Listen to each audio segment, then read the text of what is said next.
Hello, everyone. I'm Sarah Brown, co host of The Mothers, where we sit down with mothers out there making a dent in the universe and raising the next generation and ask them all sorts of questions about who they are, what they care about, what they live for, what drives them. Today's guest is the ultimate hype woman and community builder extraordinaire, Betsy Riley. Betsy is a sunny, LA based entrepreneur focused on solving pain points through community. She is the co-founder of Swehl, the one-stop shop for navigating the modern breastfeeding experience through education, community, and products.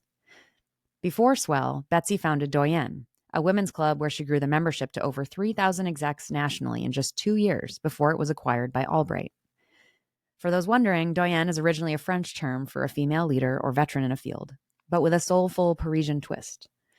The premise was to identify doyens who would host a group of women for dinner within their very own home. And as you'll hear in this convo, Gloria Steinem famously hosted a gathering, which I would have loved to join.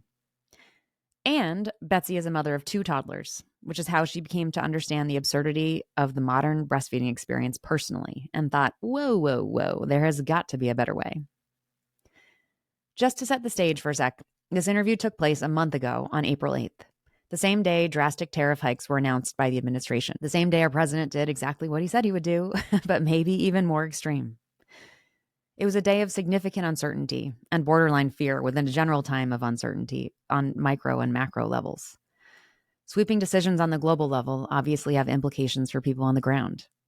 And within a 2-entrepreneur household, April 8th felt like a day when the very ground on which we're building companies and raising children was crumbling. America is a place built on the beautifully idealistic dream of risks turning into rewards. It wants to be a place from which people launch. But to launch, we need a solid foundation. That foundation may have been crumbling for a while, if it was ever really solid. But April 8th felt like a moment where we learned someone could come in and fundamentally break it with questionable motivations. It was a day of fear, frustration, anger, vulnerability. A day I think a lot of us suddenly felt like, holy shit, I'm really on my own here. But it was also a day that reminded me of the essential bonds of family, friends, and community, which is why it was such an important day to talk to Betsy. Because Betsy reminded me of something I think I and many have forgotten. Community doesn't just swoop in because we bought into the right zip code or because we all work hard and life is hard. Community is something you actually have to build. It takes effort and selfless action. Community is showing up when you don't get any reward for doing so, and then showing up again. Community is, as Betsy often does, going over to your neighbor's house and watching the kids when their childcare fell through so they can take a work call, or swaddling the newborn baby and sending mom off to take a shower or a nap, or both. Betsy walks the walk, and that's why she's been so successful at building companies and communities that bring people together. She's not afraid to show up. She's not afraid to make space for people at the table. She'll actually do the thing we all say we'd do, or wish someone would do for us. And she's just Betsy, trying to help people not feel alone. In this conversation, in addition to her important perspective on community, you'll hear how Betsy is determined to normalize the typical breastfeeding experience, what it was like to raise money for a company that was seen as, quote, just for moms, how other mothers were actually sometimes the most critical of that concept, the power of role models, and the incredible work private companies, and the mothers often leading them, are doing to support families. Work that should be done by, or at the very least, better supported by, the government. Not to bring it full circle or anything. That was a bit of a diatribe, but clearly I had some thoughts. So if you're still with us, as I hope you are, because this is a convo worth hearing, please enjoy the courageous, generous, the woman I wish was my neighbor, Betsy Riley.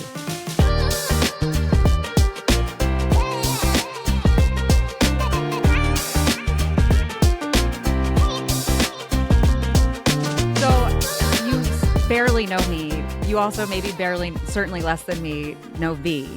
And V's also like, I have a 6-month-old. I don't even know who I am. I'm in the trenches right now. My brain is working on 5%. Mm-hmm. That's amazing. The fact that you're doing a podcast 6 months in on your first is insane. Thank you. It's been a blast and like necessary. We call it my therapy, so it's good. I understand. Weekly therapy session. That's awesome. We also learned to make you feel very good about being in LA, Betsy. V and I are both in Massachusetts, which is generally beautiful, but also apparently it's snowing. So snowing right now. We're all it's just hit after hit. You know what I mean? It shouldn't be snowing in April. No, it should not be. Get this gal on a vacation. Yeah. Where in LA are you? Well, I'm currently in Larchmont Village, Okay, but fun. planning to move a little closer to the west side, which is a tricky time because it's a community, you know, that's in crisis right now. So we'll see how that goes, but I'm excited to be a part of, some of that rebuild. And yeah, Yeah. I will not shy away from that community just because it's such a difficult time.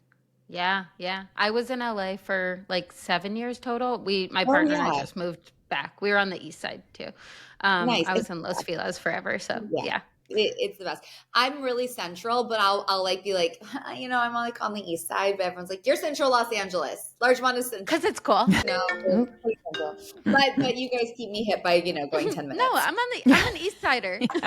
Betsy, I was just going to say, so quick background is like most of my life was in tech, but I was at Google and YouTube forever. So big tech, which is not the cool tech, or used to be, but no longer. But so I recently pivoted into this sort of figuring out what I wanted to do. I left work and we have 3 kids. I had 3 kids while at work and then found myself quite busy while not working and having the kids. And we still had a nanny. For me, it was an awakening of all that we do while also working, which should have been known, but really I didn't realize it, to be honest. And then I also just felt like this was a whole community economy carrying so much of society as usual. And I just felt like the stories of raising kids are limited. Where's Alanis Morissette's story about her life with kids? Or where's Julia Louis-Dreyfus's story? Or Patti Smith? So anyway, so then I was like, who can I do this with? And I was like, V, who was our very first nanny, and now has a kid herself. Really cool. But has an ideal perspective. And I feel like a lot of our conversations are multi-generational in some ways, whether it's guests that are older across the 2 of us. I feel like Betsy, you and I are kind of peers in our youth. But I think it's been really helpful to have people get to a conversation that's actually about them and their identity and existence that can so easily get lost in discussions of kids and parenting or discussions of corporate America is so terrible to parents of all stripes. So what we're trying to do on this podcast is give people a chance to like understand how people are actually doing and how having kids, introducing kids into their life has affected how they think of themselves, what they want out of life, why they do the work that they do. So that's like the gist of those are the golden nuggets that we're looking for. Amazing. I can't wait. You guys will guide me appropriately. And if I get crazy off track, you'll bring me back in. Oh my right? God. Anything you say will be amazing. Yeah. So anyway, so thank you so much for being here. I promise. But yeah, so again, thank you so much for finding time. I know you're doing a million things. And hopefully this will be helpful to raising awareness of you and Swehl, which I've also been like, since discovering it, I was like, V, you should be an ambassador because you kind of like live the brand of Swehl. Program, yes. But Betsy, we like to start with this question of asking our guests how they think of their path and their journey and how we get to Betsy of today and what kind of through lines might have existed that contributed to reaching Betsy crushing life with kids ruling the universe and seemingly relatively calm about it. I'm like, if I just not had enough coffee today, that really, so you guys are catching me the morning after I returned from my 20-year high school reunion. Oh my God. Perfect. It was so wonderful and amazing. I had the best time. We went to the same school from pre-K to 12th grade. So seeing everyone, it wasn't even like a reintroduction. There was no like, oh, it's so great to see you. It was just like, hey, Betsy, were you liking this? Like no one even said hello. Aww. It was more just like we were right back into it where we started. Yeah. So that's if you're so fun. Asking me about, it was amazing. Highly recommend that everyone go back. It is so worth it. And it's good for the soul and a nice reminder of where you're from and what matters. And maybe at 10 years, everyone was still kind of like putting it out there a little bit more. We were trying to be cooler. We weren't quite married yet. 20-year, everyone's pushing 40. We're all married. Most have kids. It's a different, it's just nobody gives a fuck anymore. They're like, this is me. Exactly. The field was so leveled and it was just awesome to be together. That's great. Yes. No, it was really wonderful that I passed my first job, which was a hostess at the original Carrabba's under Rose Carrabba, who is, I can't even believe I'm sharing this story. That's awesome. Yeah. I was thinking about her because she was the first person I ever worked for. And she's this absolute matriarch of a huge family. And she had a staff of, 60 men who listened to every word she said. She owned the room when she walked in. She had her rules. People followed it. They respected her and they loved her and they were so loyal. And I go back to this restaurant and there are still people there who've been working for 36 years for Rose. Yeah. And I am kind of blown away. And I feel like even in that very, very like early stage of high school working as a hostess, it taught me something, and watching her taught me something. And I've been reflecting a lot lately on my bosses and what that meant at every stage. I feel like that was a huge part, which is I've been lucky in both having incredible mentors and bosses who I wanted to be like, and working for women who are the antithesis of what I would want my life to be, and how I would want to treat people. And I've had both. And I feel like that's, you kind of mentioned a through line, but yes, I started as a hostess at Carrabba's. I always loved being busy. In high school, I was involved with as many things as humanly possible. I was in theater. I was on student government. Like, I was just around. I liked throwing myself into things, and that translated to college. I went to NYU in my very second semester. I think I started an internship program, which I stayed through. I did an internship every single semester except for going abroad. So I was very lucky to work at Hearst Magazine, at People, at, amazing PR firms. I worked at Live Nation twice. And that was like kind of like my lead into music. I worked at Live Nation, transitions out to WME after school, but it was amazing to go to NYU because you could really flex. Like, I truly thought I wanted to be a publicist until I had to go to the gifting room one summer and unpack like 100 boxes. So there were all these amazing things that I got to learn just by like testing.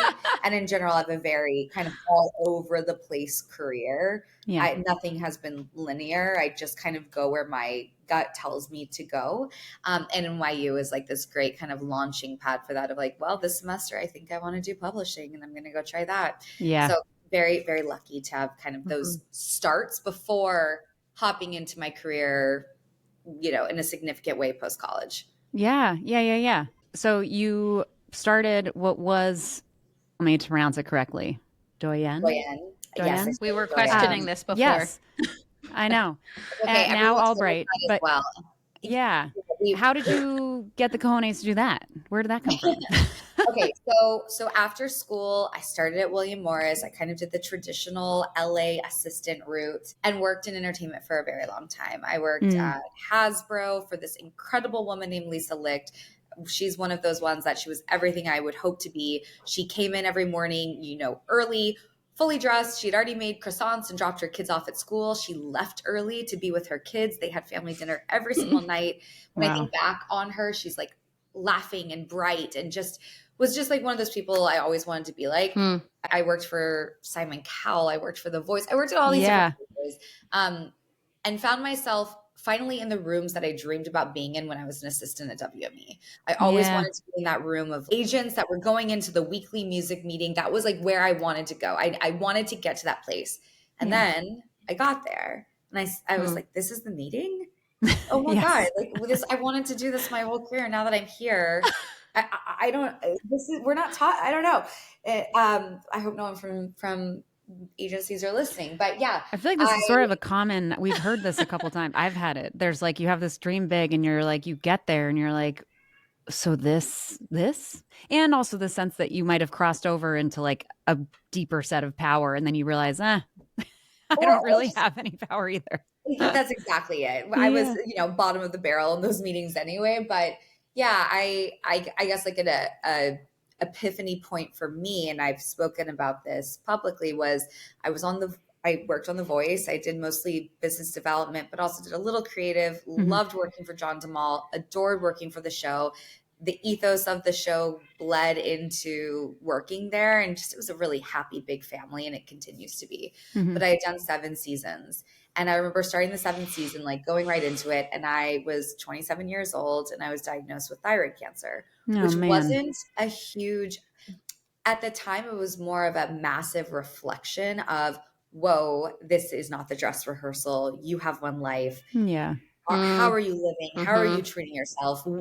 This real kind of stop dead in your tracks moment of reflection. Yeah. And I knew that I didn't want to doing the same thing, that there was something really missing. And for me, this unlock of, I want to be helping community. I like want to be doing something to bring people together. And The Voice did a lot of that actually, which was really amazing, but it wasn't my own thing. And I also feel like I had stalled out career-wise. I had so much to give that I was like bursting at the seams, but did not understand how to channel it and needed basically like a real reset and reflection. So Doyen, kind of circling back there, was an answer to those questions of, I have this all pinned up.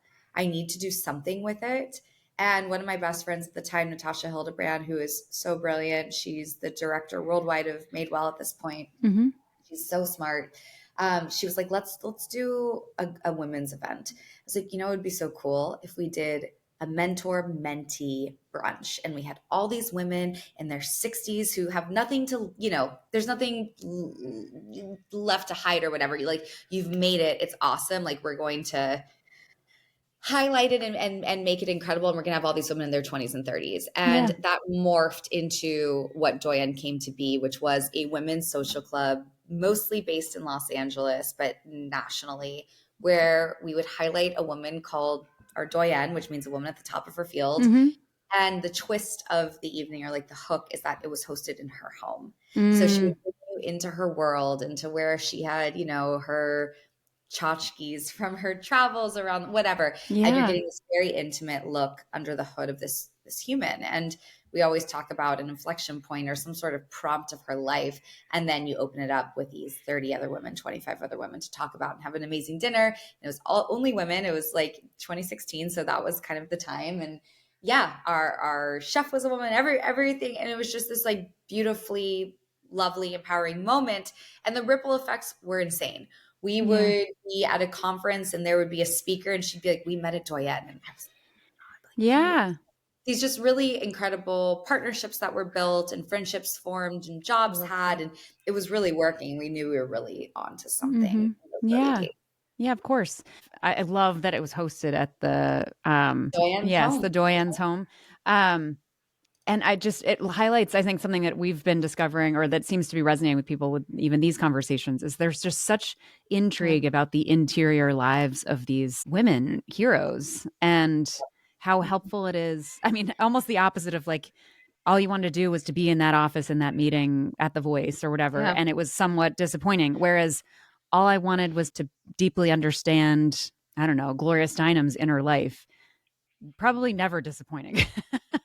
And how much more we would like to unpack with them. So can I tell you that Gloria actually hosted with us? I saw that on your website, and I was which was amazing. Yes, I was in her presence once. I had nothing useful to say, but I was. She's amazing. Didn't even remember my name. Listen, exactly. You just listen. I remember I am an open book, and I like being candid.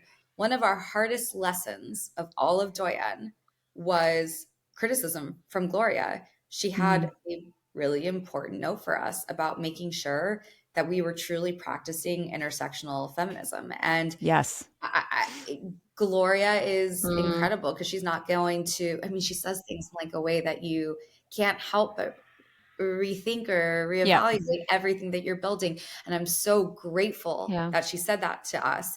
It gave us more perspective than I could have dreamed of. And like, that is true mentorship, right? It's not just lending your time. I mean, that's a huge part of it. I mean, and she's the OG for a reason. She walks the walk. She, from what I understand, she won't accept a speaking opportunity unless she can bring a person of color with her.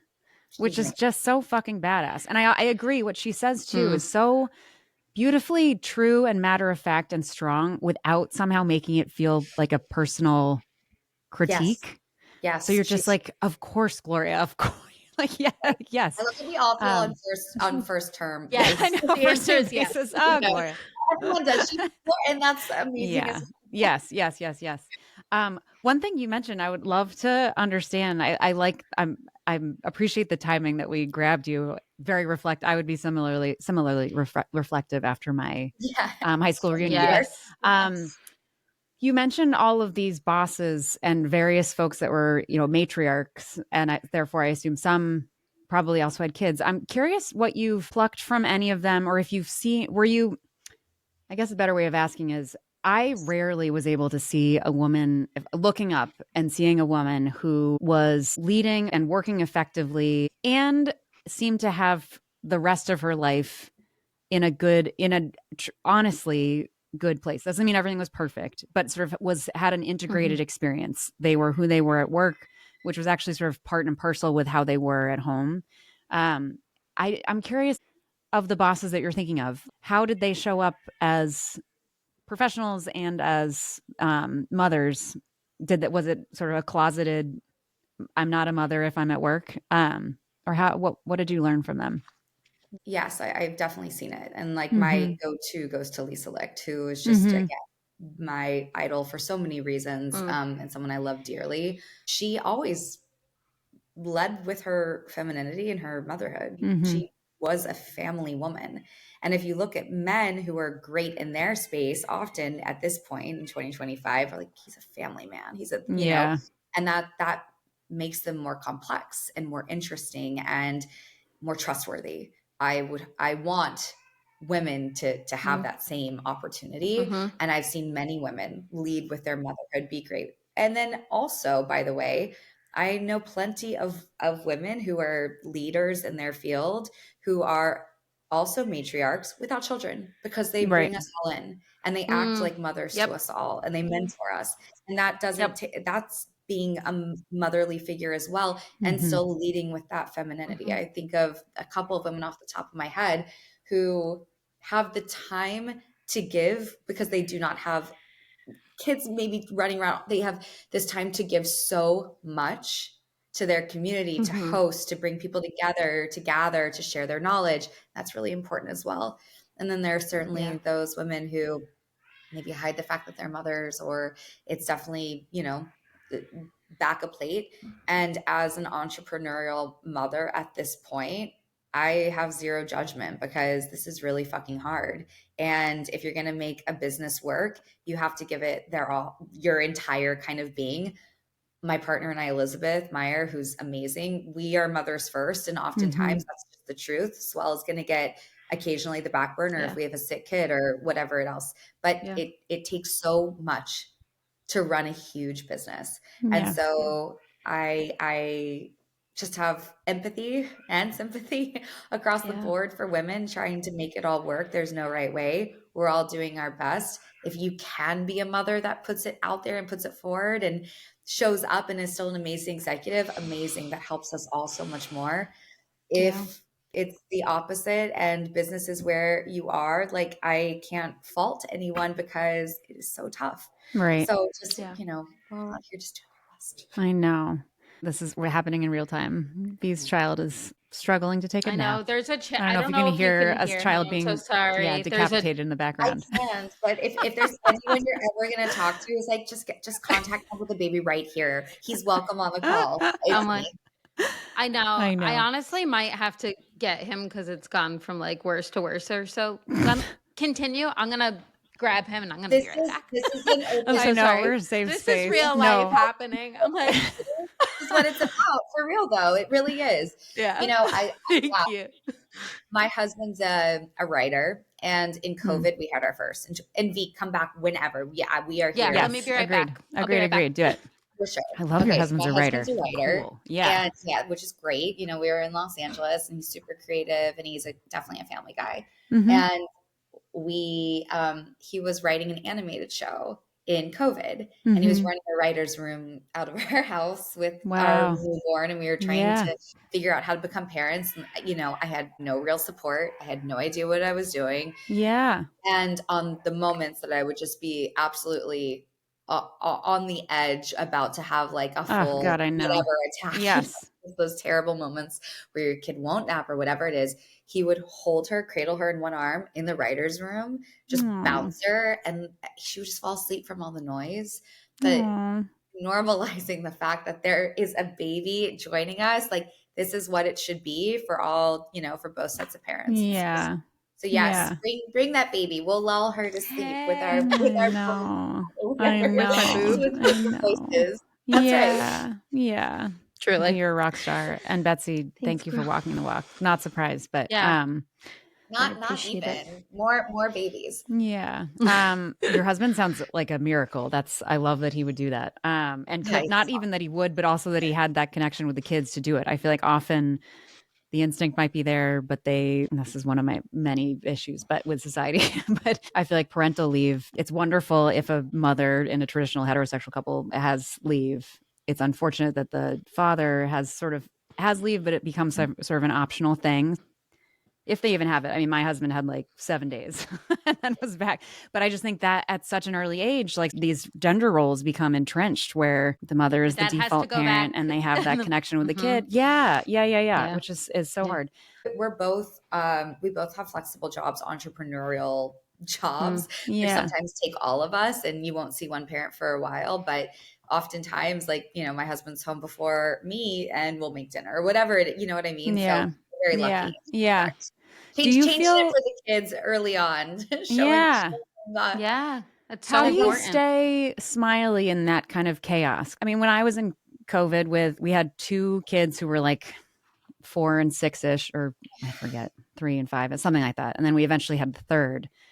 The hardest times for me were when I was trying to do both at once. I could either exclusively be focusing on work or exclusively with the kids. If I was kind of on my phone with the kids was when I became overwhelmed and frustrated. And so I'm curious I don't know how that plays out for you and your husband in this entrepreneurial space where you're working all the time, but also have more flexibility than ever.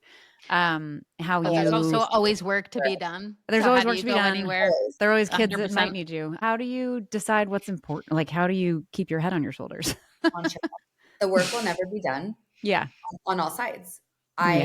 And I remember RLK, who founded Parachute, told me very early, I am 100% the CEO of Parachute when I'm working, and then I'm 100% the parent of my kids when I'm not. Yeah. And having to create those boundaries is the only way. I am not someone who's like, come on to this meeting, babe. Like you just like sit there and no, absolutely not. Same. I could not do no, there's no way. Yeah. When I'm working and I'm focused and I'm doing it. And when I'm off, I'm trying to give my kids 100% attention. Yeah. Is that reality? No, of course not. Yeah. Like these things happen and I'm on my phone or whatever it is, but you nailed it. The second I'm trying to do something and my kid is, tugging on me or whatever it is. And I have 2 little daughters, a 2.5-year-old and a 4.5-year-old. They need me and they need me to be present. So someone told me early on, and I don't remember who it was, but have 20 minutes of special time. Mm-hmm. So when you get home, like there are 3 important times of the day, right when they wake up, when they get home from school, and right before bed, having that really focused time, even for 3 minutes each, 5 minutes, knowing that is like the only thing and you're really making active effort those 3 times a day will make me feel better at the end of the day that I connected as much as I could with my kid, even if I had to go back to work or whatever it is. And I'm not trying to frustrate myself. I'm certainly not trying to frustrate them. I like working. I always have. I've said that, like, to kick things off. Yeah. So I want to do it well. And then when it's time to parent, it's time to parent. And it's okay not to do both. Yeah. Good for you. I feel like a lot of people go through a transition where they're trying to do it all and then reach a breaking point and then kind of try to establish boundaries similar to what you've described. So thank you for sharing those tips. Oh my gosh, of course. COVID was a funny thing because it was just like this force amplification of like everything was so charged that you just, I don't know, everything kind of fell into place. It forced you because you weren't even leaving your house. So it had to create those, my office, this is the room where I eat, this is the, or whatever it was. Yeah.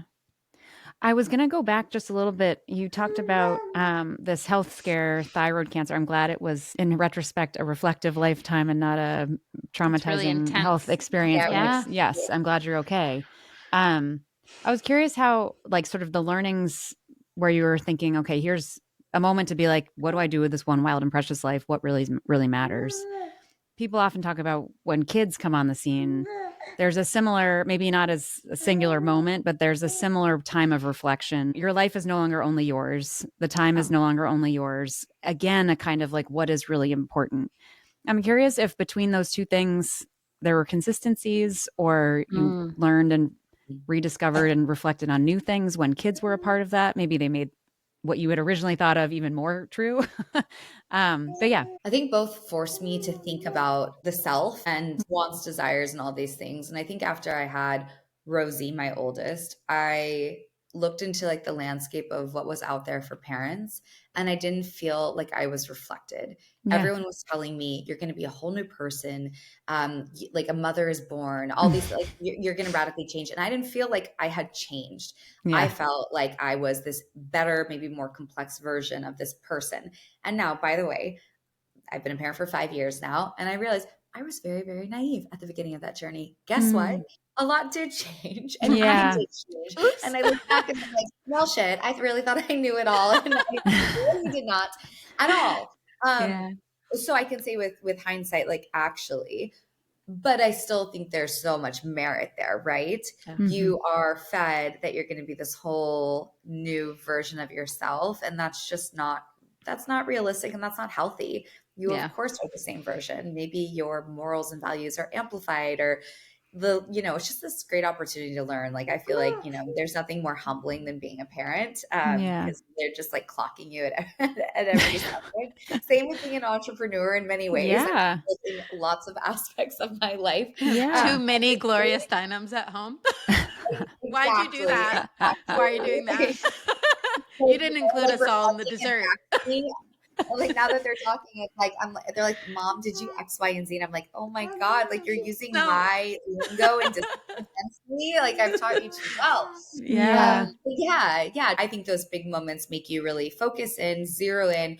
What is my belief system? What's going to make me happy? And, that's kind of like a very American perspective. Yeah, it's true. I know. Very individualistic. What about myself is, needs to be fulfilled.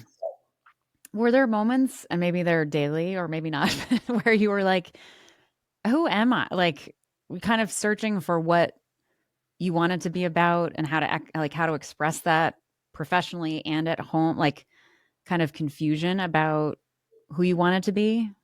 Or was it sort of a constant, like putting the puzzle together? Candidly, I feel like I've been a person who has a good understanding of self since a young age, but I've been everything from a marketing assistant to working on shows to running a community to now running Swehl. And so I think that just, I go all in if I have something I want to do and have a project with. So I think where to pour that energy is always a question mark. And it's one I'll have forever, because I think that I'm someone who will do lots of different impact work. That's how I view it. So coming to Swehl and kind of having that realization on Swehl and then being like, this is the idea, this is the path, I'm going to go for it. Yeah. That was definitely like a big part postpartum. Cool. Yes. That was after your first kid, or when did Doyen happen versus Swehl around kids? So Doyen was definitely pre-kids. And then I was out. So Doyen was wonderful. We did it for 2 years. We got acquired by Albright, which is the UK women's club. Congratulations. Yeah. It's so incredible. Fun. Got to launch their US physical location on Melrose Place. And so got to run a club. But I was 3 months pregnant when my contract was up, and I was running a nightclub. It was like, this is probably not serving for this. Right? Yeah. This is probably not it. And thank goodness on so many ways, because COVID began right afterwards. It was late 2019 when I left, and I had no clue what to do. And I had a lot to process, because even though it sounds so easy to say, I started a women's club and then we got acquired and then I launched the space. It was so bittersweet. There were so many hard pieces to that. It was so, brutal in many ways and beautiful in many ways. And I needed to reflect and kind of process this crazy thing that had happened for 4 years. So I literally wrote a book about it. I took consulting work. I was doing events. And then of course, COVID hit. And so I kind of was forced to take a couple of months, but I remember breastfeeding at 2 a.m. I think I was maybe 6 months into breastfeeding, and I didn't really think about breastfeeding before I became a mom. I just thought, sure, I'll try it and do it. I don't have sisters and I don't have a parent who can teach me about breastfeeding at this stage. And I was very lucky to have one of my husband's cousins like come over and sneak in a mask and gloves, like, here's how you breastfeed. Here's how you do this. Here's how you change a diaper. I needed her to teach me the basics. Oh my God. So intense. She's like, if you make it to 6 months, there is this magical unlock with breastfeeding. And I remember thinking every month that I was hitting, how insane she was, because 6 months was an eternity. So far away. So far away. And breastfeeding for me, I don't have like those like cute little perky boobs that you just like lift up and like, you're like, I totally get it. Yes. Scoop. There's like there's a, you know, it was like, oh, breastfeeding in public is a nightmare. Yeah. I remember going on a hike. It was like the first time the hikes opened up, and my baby was so hungry that I had to stop in the middle, and I was like trying to latch her, and all these people were walking by, and I was like, this is oh my God. And you're like sweating. Like a sports cross. Terrible. So yeah, but then I did hit 6 months, and it really was magical, but she would still wake up. She didn't sleep through the night. I don't want to scare any moms. So my daughter didn't sleep through the night till 4. So so I was like at one with the night. I'm like, nighttime is my time. Like, I am at one with the night. I am just embracing this chapter. Since I'm not going to sleep. I'm not going to be pissed about it. I'm just going to accept that I am up with all the other moms in the world. Right? They're up with me, whatever.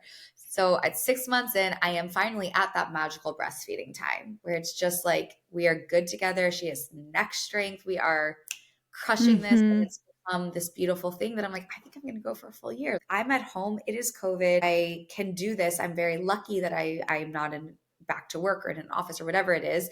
And I'm going to do this. And in the middle of the night, I kind of had this epiphany that the breastfeeding landscape and the experience with it is entirely broken. Every time I went to go research something or like Google something, it was like a 22,000 WordPress of like, here's how you, or like a World Health Organization video. Just the resources were so dated. So disconnected too. Yeah. And like so terrifying. I remember watching them being like, I have to do what? Like, I have to squeeze into a cup. Okay. Into a metal spoon that just so much. Yes. And then in general, of course, like the guilt and the shame. How long did you breastfeed for? Did you use formula? Did it? I just like, whoa, everything is so charged. And I felt looking at it that feeding was really the first experience that every parent and mother had where she's going to get judged.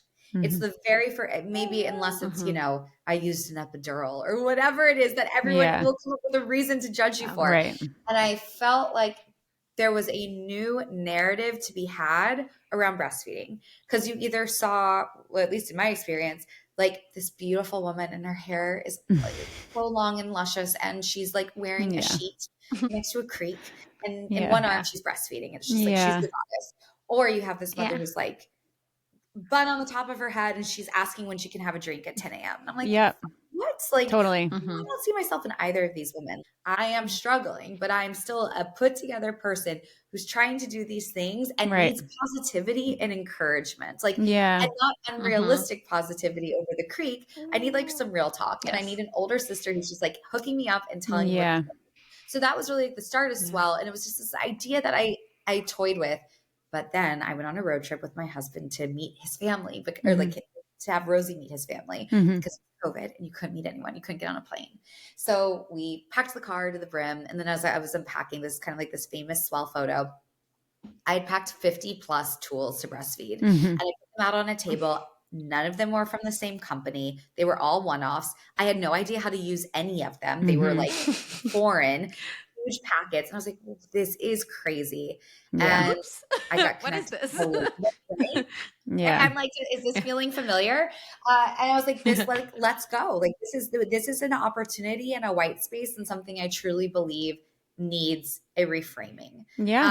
And that is kind of the origin story of Swehl, which is we wanted to create education, community, and the physical tools that you need for, you know, a full ecosystem reset of how to breastfeed, to make it more accessible, to make it more current, and to remind people that even though we are a pro breastfeeding positive company, that we also used formula and combo fed, and that there are so many options. And if breastfeeding is not for you, that's great.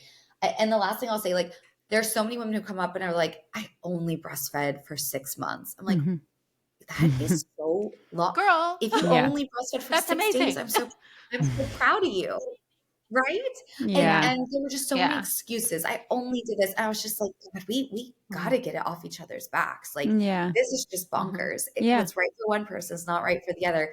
And how does this community come together where we're just encouraging each other and like really incentivizing each other to feel good in our choices? And I'll say this, like, we do so many events at Swehl. People who formula feed show up and they feel like Swehl moms. People who breastfeed show up and they're Swehl moms. People who aren't mothers yet show up and they still feel a part of the Swehl community. And that's how I know we did it right. Yeah. Well done. It's also so true. Our oldest are now 10 and 8. And then I kind of came out of retirement to have our now 3, almost 4-year-old. And the surge in schools for breastfeeding, so many more pumps. When my first 2 kids, it was like Medela or one other. And it was amazing. When I came back around for the next one, it was like there were 12 others. I was more confused and tried all like just crazy pumps. And I was like, this is nuts. So absolutely, I totally agree with the use case. These things need to be coordinated. And a lot of them feel either highly like sort of medical and awkward, or they feel trendy, chic, French boob kind of thing. And you're like, well, what if I'm just like a normal person who like wants to do this as part of my regular life? So kudos to you for seeing that and taking action on it. Thank you. Yeah, I think it's told me early career that I'd be living in the breastfeeding world, I would have laughed. That is shocking. Yeah, I wanted to ask you about that because I sort of feel similarly about this podcast because I'm not, as I said, maybe too directly in the beginning. I obviously love the function of being a mother. I love my kids. Like, it's a very empowering, rich, meaningful experience, but I don't identify. I'm not like a mother forward person. Like, I'd sort of love to exist and then people would be like surprised that I was also a mother. I'm curious what it's been like to make motherhood your business. Maybe I should ask myself this question, but like, how has that been in like general existing in the world, but also does it make you feel differently at home? Sometimes I find myself being like, oh, what kind of a mother am I? If I'm in a new way now that I'm having all these conversations and thinking about it so much. One, I think that before kids and even with one child that I was the same. I'm lots of things before mother. I think I'm a woman first. Mom is one of the hats that I'm wearing. But with time, I kind of like reflecting back in this moment. I think mom is kind of my top hat. And that's an interesting thing. I'll say this. It's really easy to dismiss mothers. In fact, when we started Swehl, you won't see mother anywhere except for our Hot Mom Walk, which is our community walk that we do and is so fun. It's more tongue in cheek, like anyone's a hot mom. You can feel at your absolute worst postpartum, but come with us. We're gonna hype you up and make you feel good. We use the word parent. Because we feel like breastfeeding was dismissed because anything with motherhood is dismissed. Just a mom. That means. And we went out to fundraise. We did raise $1 million in a pre-seed round. And I remember getting connected to another mother who runs a pre-seed. They said, oh, just 2 moms like starting a company because they're moms. Excuse me, I'm an exited entrepreneur and my partner is a longtime executive. It was one of those interesting things. So easy to be dismissed. I'm so proud to be a mother and I'm thrilled to like, again, be a part of this wave of parents who are very proud to be a parent and doing many other things in the world. By the way, if I was, quote, just a mother and at home, which I hope to do at some time in the future, that is still extremely valuable. It's not my problem is what I remind myself often. It's theirs. And as we were fundraising, of course, like even mothers would not take us seriously occasionally. And then would go, I don't have any connection to breastfeeding. And I would go, were you born? Right. Were you born? Yes. Because of course you do. Did you like, so every single, like the truth is breastfeeding is, what we're told is that this is very niche. What we're doing is so niche. Are you kidding me? Yeah. Good for you. Universe has been affected by breastfeeding. And we kind of liken it often, I think, as we're kind of getting this conversation back. And this is about Swehl, but it really is just about mothers in general, which is why are you doing, like, this is only important to mothers. This is only important to you. It's like, whatever. Breastfeeding is the oldest time. Why are you even? So is running. Right. And he's one of the largest companies in the world. Like, you need so much to do these things. I don't know. I think it's easy to make something feel trivial or small if a parent is doing it. Oftentimes I hear mothers, and I maybe even use this word, oh, I'm working on this project or this thing. It's like, no, this is your business. This is what you're putting into the world every single day. So I want to gas other mothers up to be very proud of everything they're doing. It makes a huge change. And if you are helping even a couple of other mothers, like with this podcast and reaching this audience, my God, you're helping a group of people who needs the support more than anything. It's absolutely bonkers. And in terms of like how I'm acting, or that Swehl and breastfeeding is my business. Listen, I didn't even breastfeed for a full year and I combo fed. And I think that just reflects more about Swehl and about modern mothers, which is like, I am not perfect and no person is. And if we can all feel better about that as parents, we are not perfect and we're all just doing the best we can in the circumstances that we have, we'll all be a lot better off. Yeah. Beautiful. I am so proud of you. Thank you. Thank you guys. Maybe I'll go back and have another baby and I can use Swehl. Probably going to go breastfeed for a bit. There we go. Yeah. No, what you're saying really resonates. It's funny, even just the rebranding of you not using the term mom or mother and moving to parent. I similarly with this was like, mom didn't feel right. And I was originally, the brand was like a kind of fucking bold letters, stiletto kind of heel, like mothers. Cause I just felt like there's some like disempowerment that happens, I think, around the concept of mom. And I was hoping that we could reclaim it a little bit with mothers, in a way that actually acknowledges, almost as like, I'm not afraid of whatever is somehow not powerful about mom. I was kind of like, we're fucking mothers. Like, deal with us. See us. We will not back down. And I love seeing how you're approaching that with Swehl. I think it's doing telling such a full, inclusive story, where anyone can kind of see themselves in the brand, which is really hard to do, because you're supposed to be, if you're for everybody, you're for nobody, but also you want to be inclusive. So you're doing a really nice job. Yeah. Wow. I'm curious and that we'll shift to some like short closing questions, but really quickly, because you're so entrenched in the mother community or parent community, how are they doing? Like, how are we? What are the themes? What are the existential questions? Yeah. What are you seeing or hearing? What I'll say is this, like, you're in the hardest part. And everyone, it is so annoying to hear it gets better. When I didn't sleep for 4 years and I'm like, it gets better. I'm like, like, I don't sleep. You know what I mean? Yes. But God, it gets better. 2 over 2 even. I feel like I'm in a whole new chapter. There's more and more support for parents. I oftentimes feel kind of punk rock doing Swehl, because I feel like this is a service that should be provided, and it's not. And I will say that 100%. About the other mom brands doing really amazing work. We're all going above and beyond, or at least some of these larger brands are certainly going above and beyond, actually fighting policy. Yeah. And Swehl, I'm really honored. We work with hospitals directly to give out free kits and have an entirely free ecosystem for underserved parents. People are doing the really hard work. And while it's, unfortunate that it's private brands that are doing this work, it's amazing. And I feel like there's a shift. I really do. Yeah. I can't help but mention it. We had a big controversy with Swehl. We had a really cool partnership with Molly Boz, an incredible chef who was at the top of her field. We did a campaign with her, tongue in cheek, about a cookie recipe that she developed for us. And she was pregnant and her belly was out and she was holding the cookie. We thought it was so funny, and it got taken down by Clear Channel Entertainment. Oh no.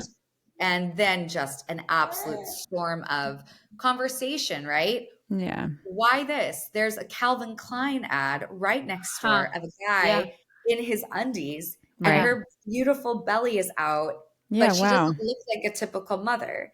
She is strong and looking at the camera, and she's making a joke, and she has these cookies, and she's a boss. Yeah. And wow, I love that we were able to put that version of a mother out into the world. I love the conversation we were able to start. Yeah. And I do think that every single day there are more things happening that are just, growing. I don't know. There's so much happening. Yeah. Oh, absolutely. Even just the topic of trying to raise money, and as a woman in a product area that is women oriented, and that is slowly changing, but on a macro level, it's not. But we just need more, like, power in numbers. I feel like more women that are knocking on that door and breaking down that door and telling more of these stories.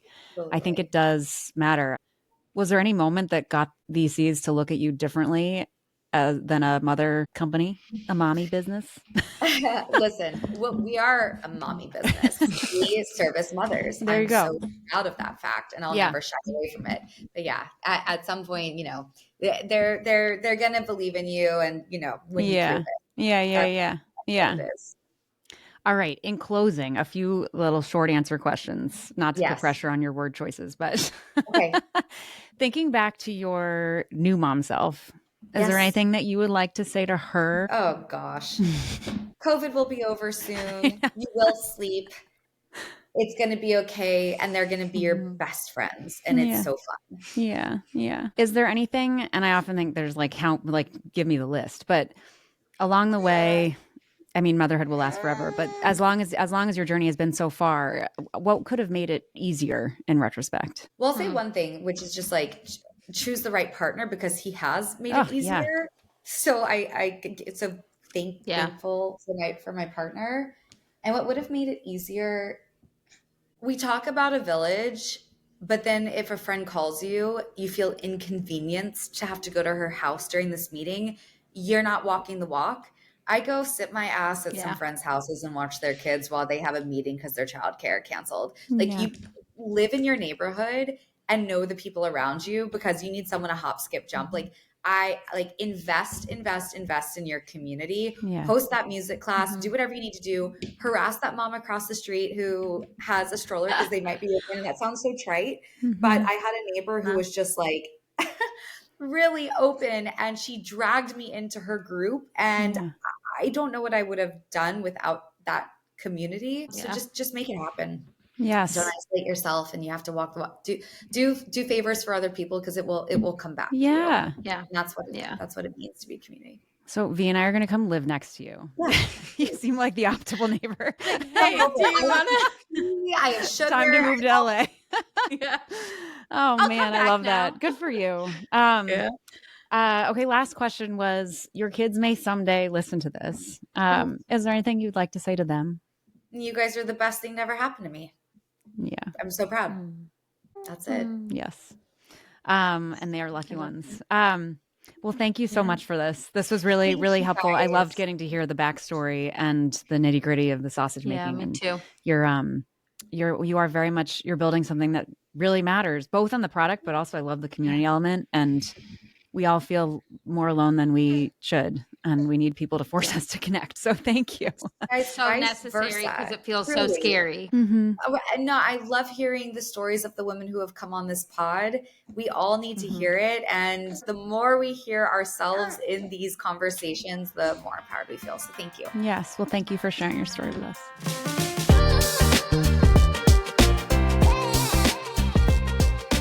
Okay, wait. Before we get into it, we have to even if we're making it up, we have to pretend to open the Fresca, because I do feel like it brings new life. So we're going. Okay, sound effects. It's giving LA. Betsy was lovely, and I loved. I think one of my favorite parts about the conversation was, and you see it in the brand, I really, really valued her desire to help others feel like they can authentically exist as themselves while in this context breastfeeding, but also as a parent in all sorts of contexts. And I was so impressed, and I should have asked her more about it, but how she has the wherewithal to be that comfortable being authentically herself out loud. I think we've talked about this with a lot of women who are they're doing it for the first time in different contexts, and how doing it for the first time itself is so scary. But then on top of that, a lot of people raising their hands and taking on the extra burden of creating the model for being that way and doing it for the first time in public and trying to lead or build a company around doing it this way and feeling confident. It's like, so that must take a lot.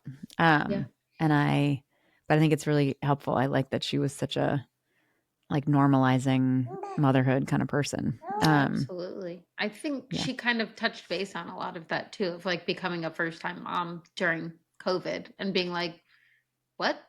And then reflecting on it later, she thought she knew things that turns out she didn't, or she thought she changed in certain ways that she hadn't, and vice versa. So I also love, I mean, I'm in the thick of it right now, but appreciate her acknowledgement of like the importance of community and what Swehl is doing. And then her ventures prior to that.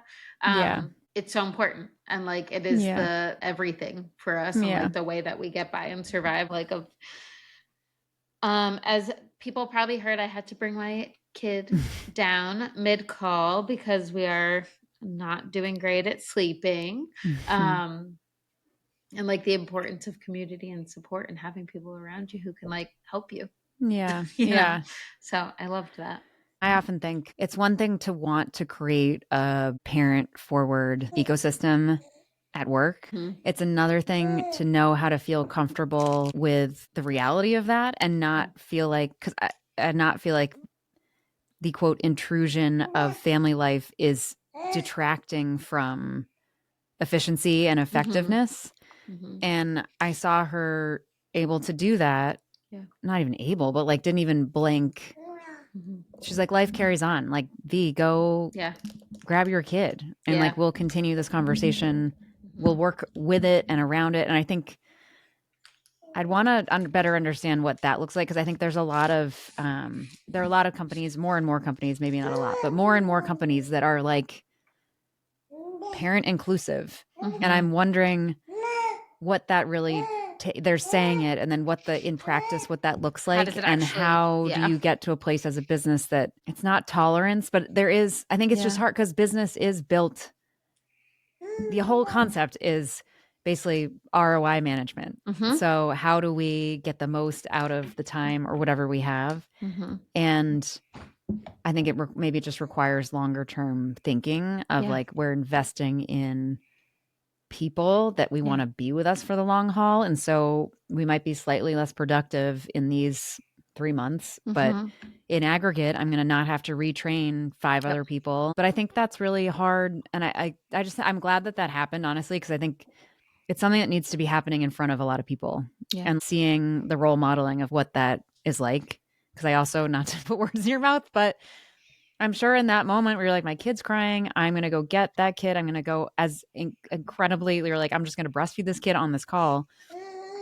You're also not feeling great about that. Like, I think on all sides, it's like, how do we make people feel comfortable taking the space and being and using the help and using the wiggle room, whatever it is. In this case, that was on Betsy and that was on me.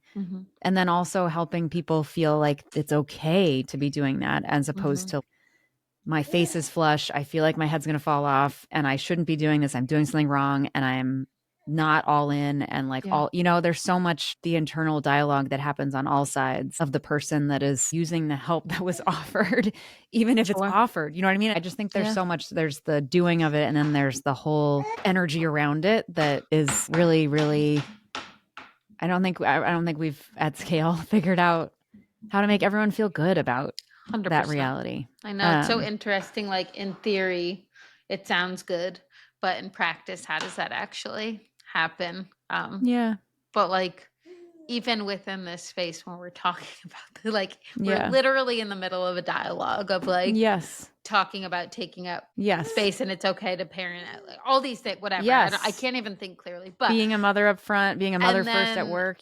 Being like, I'm so sorry, I have to go get my kid. And then feeling overwhelmed about it. And I'm like, we're literally talking about doing this. And I still don't feel like I should be doing, or like, I'm like, well, this is inconvenient, or like, oh, he's grabbing my computer. So that, like, thinking about the consequences versus just like, well, I'm doing this and I'm a parent, so this is real life. Yes. And it just is what it is. I know. But it's so interesting. So I can only imagine on a greater scale, like if I had a job that had more consequences, like there was more repercussions, or like, you know, if I'm on like a pitch for some multi-million dollar whatever, and I had that happen, what would I do? I don't know, you know, and like, would it be received the same way? Likely not, you know? Totally. Yeah. So, well, it's related very much to this, like, I don't know, the conversation she raised too, which I thought was so interesting, of like their choice to not even refer. She's like, on the whole website, we don't mention mom or mother. Right. And we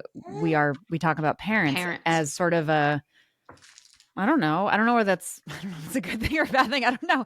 Like just kind of saying there's so much baggage attached to mom and even mother. Like, let's move beyond that. I think it's a really interesting and valid approach. And I think there's room for all sides of it. But I thought it was interesting. There's something in the fact that the reality of motherhood is not valued, or the reality of mom, the interference, it's intrusive, it's inconvenient, all of that stuff. When she's out there raising money, like, oh, this is a niche business, like all these, like there's no broader, like unquestioned merit when you show up as a mom. It's always, it's this inconvenience. I feel like that's come up in a lot of these conversations, is this feeling that you're an inconvenience as an extension of your kids.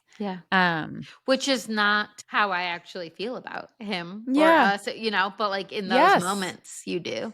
But also on the other side, it's so interesting because if the roles were reversed, I'd be like, what? Just go get him. Like, it would not even be a thought. But for some reason, when you are on the opposite side, you're like, yeah, but that's not applicable to me. Like, this isn't. We are ruining everything. It's like, what? So interesting. It requires like a whole new model, role modeling, like new system being built, and in great tension with the establishment that is do more effectively. We don't have time.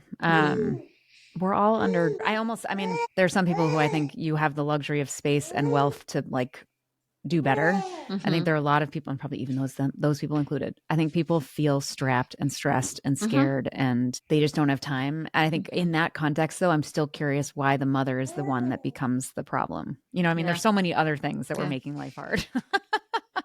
I'm so glad that happened. I want us to do better at making that happen all the time, and for you to feel okay about it. And she said this, it'll get better, even if we don't believe it. I do believe it. And I genuinely do believe it. And like, for anybody listening who is also in the thick of it, I don't think there are many other times in our lives where we feel like the greatest joy and like the most happiness and the most exhaustion and the most burnout and like all of these such strong feelings at the same time. So I do feel like it's important to say, like, anytime, for me, this is helpful. Anytime I'm acknowledging like, oh my God, I'm running on fumes and I am so burnt out, I'm so tired, whatever. And I'm also like genuinely so happy and have never like laughed more, and like all of these things. And these are all just moments, you know, like this is all, it'll go. And that's fine.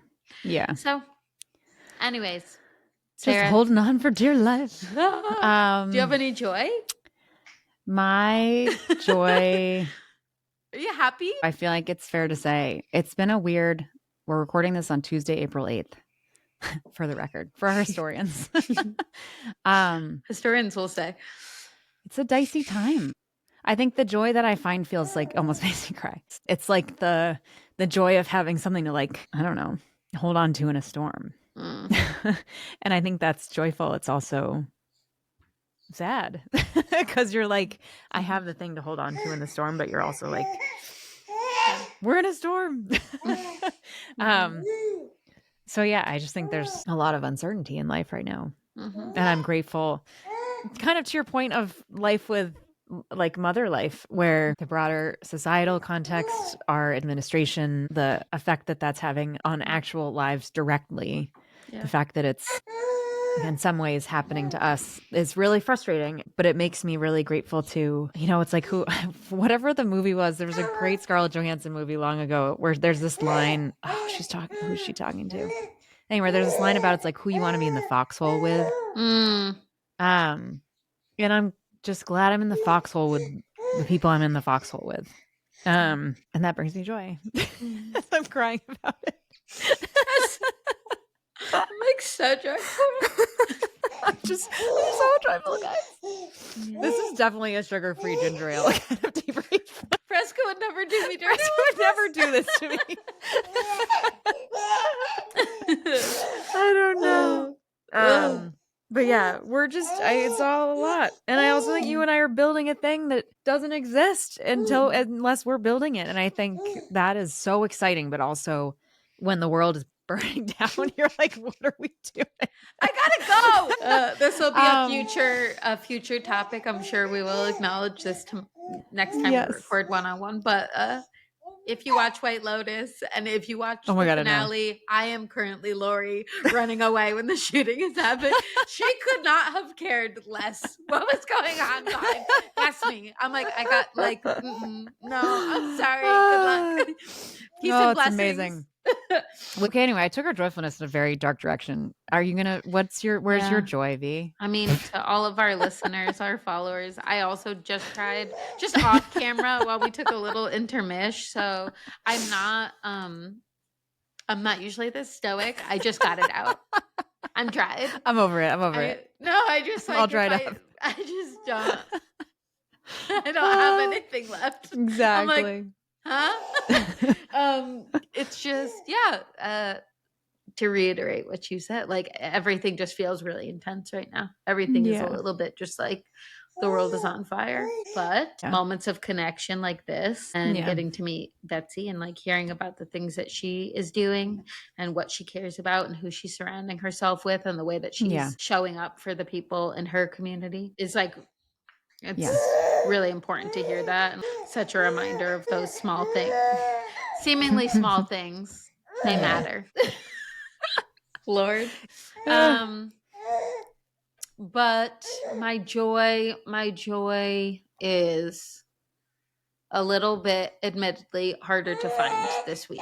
Yeah. And that's okay. Oh, this is fun. He's in the planking stage where they I was going to ask about the crawling. Yeah. It's just so fun. Mm-hmm. And that has been like, brought me a lot of giggles and like laughter and smiles this week. Mm-hmm. And I feel as though we are on the precipice of crawling. Yeah, it's going to happen. And so I'm very excited for that. Yeah. I'm like, he could do it whenever he wants, but I think this is just a really fun stage. Yes. So I'm excited about that. So that's our joy. Yeah. It's small this week, but it's real. Those little lights. Mm-hmm. Let them in too. Mm-hmm. Amazing. Well, Sarah, I love you. I love you too. Good stuff. Thanks for hanging in there in the foxhole. I'm going to go find the Fresca because this wasn't good. But anyway, buy a case. You're the best. Of Fresca. A case, a lifetime supply. All right. Well, love you. Love you too.